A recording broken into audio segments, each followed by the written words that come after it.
A guerra na Ucrânia entra em um novo capítulo de tensão enquanto o mundo assiste a um jogo perigoso de acusações, ataques e manobras políticas que podem redefinir o futuro do país.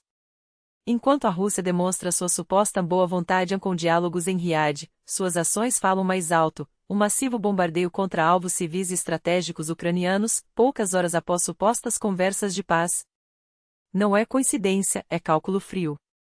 E a Ucrânia responde com força, atingindo o coração da indústria russa, enquanto o Ocidente observa, divide-se e faz seus próprios movimentos. A cena é caótica, mas os fatos são claros. A Rússia lançou uma ofensiva massiva contra a Ucrânia, disparando 167 drones Shahed e 2 mísseis balísticos norte-coreanos a partir da região de Voronezh. O alvo.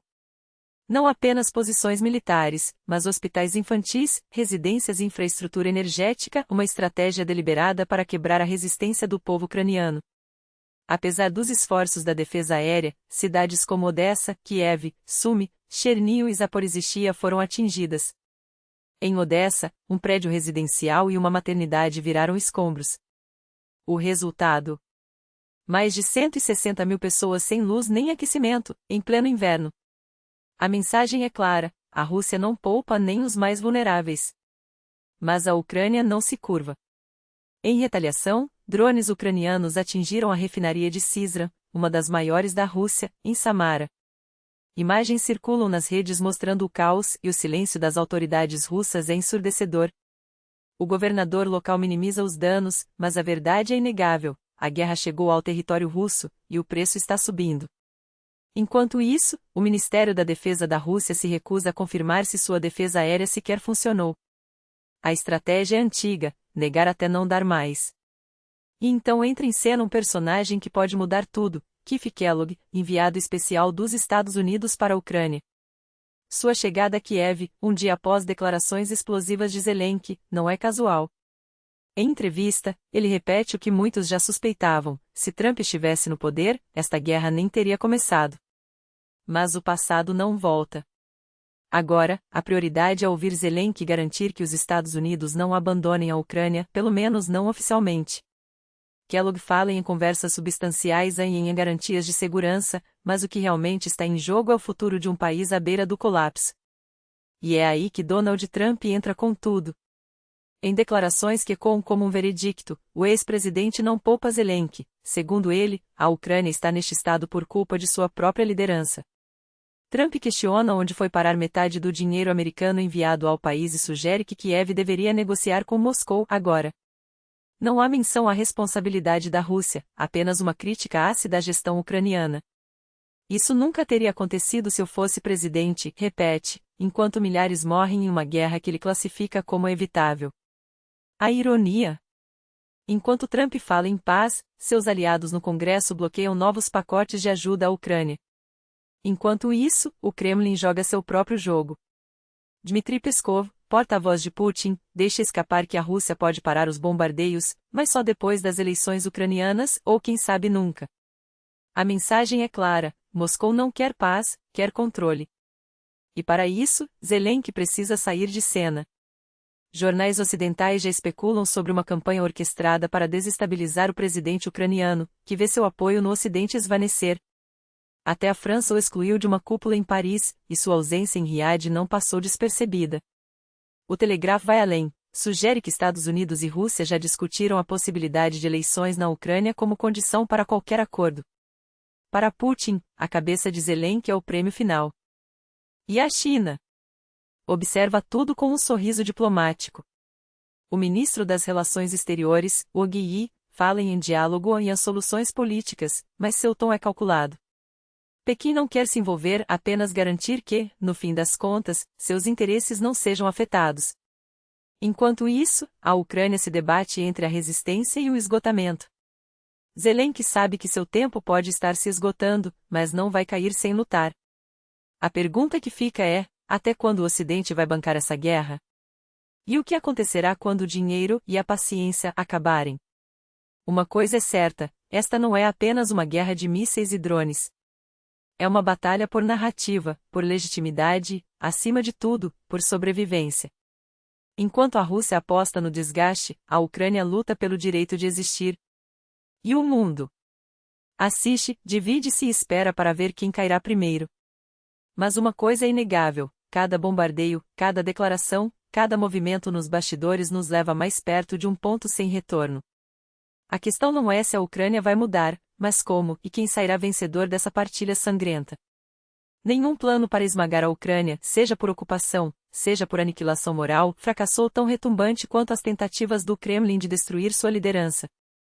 A farsa da FSB em eliminar Zelensky não foi apenas um fracasso operacional, mas uma exposição humilhante da incompetência russa. Agora, Moscou muda de tática: se não pode destruir o homem, tentará corromper o sistema. A estratégia? Forçar eleições sob ocupação, infiltrar candidatos pró-russos e impor um acordo que Zelensky jamais assinaria, um teatro político onde a soberania ucraniana seria leiloada como troféu. E adivinhem quem ecoou essa narrativa?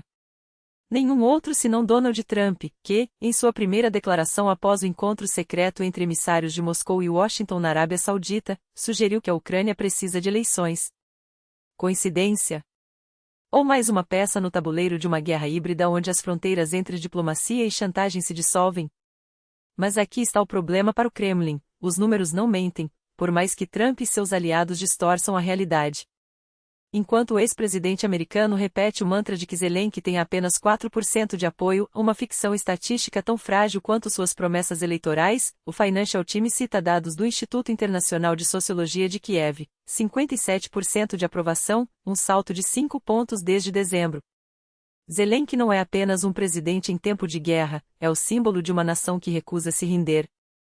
Sou inconveniente para a Rússia, declarou ele, com a frieza de quem sabe que sua existência é uma afronta ao plano de Putin. E sua mensagem é clara: a Ucrânia só deixará de lutar quando tiver garantias de segurança, não as migalhas que Moscou oferece, mas a adesão plena à OTAN e à UE. Até lá, cada metro de terra será defendido, cada vida será honrada. Estou pronto a fazer tudo pela paz. Tudo. Mas não vou ceder nada, disse o homem que, em 2019, recebeu 73% dos votos e hoje lidera um país onde a maioria não apenas o apoia, mas se reconhece nele: patriotas, não fantoches. A ironia é cortante: enquanto a Rússia sonha em removê-lo não com balas, mas com urnas fraudadas, a própria Ucrânia explica o óbvio: é impossível realizar eleições em meio a uma guerra. David Arakhamia, líder do partido no poder, foi taxativo: mesmo após o fim dos combates, serão necessários 6 meses apenas para organizar um pleito minimamente legítimo. Mas Moscou e seus aliados ocidentais não querem democracia, querem um golpe branco, uma transição orquestrada que transforme a resistência ucraniana em um governo de marionetes.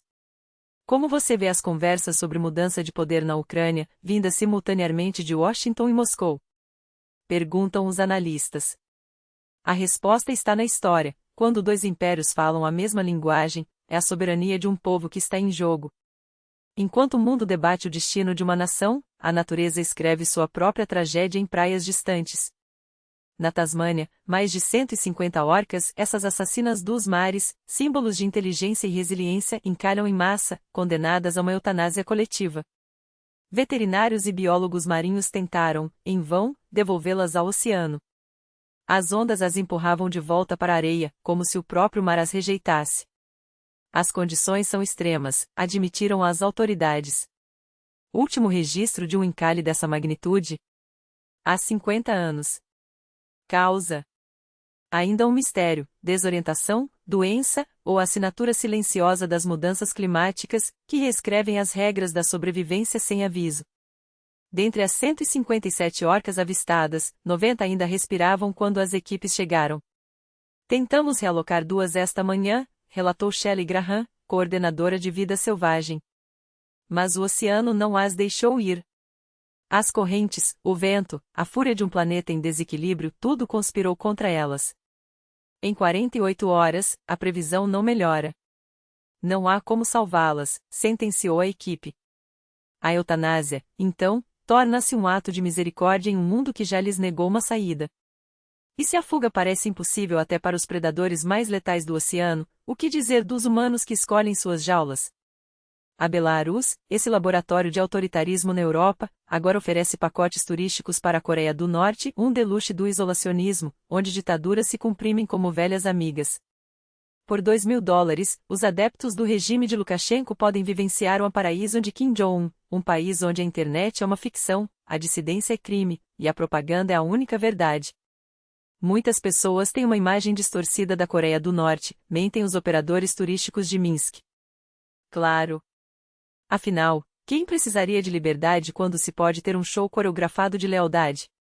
O mundo gira, e as notícias se acumulam, guerras por procuração, ecocídios silenciosos, turismos da opressão.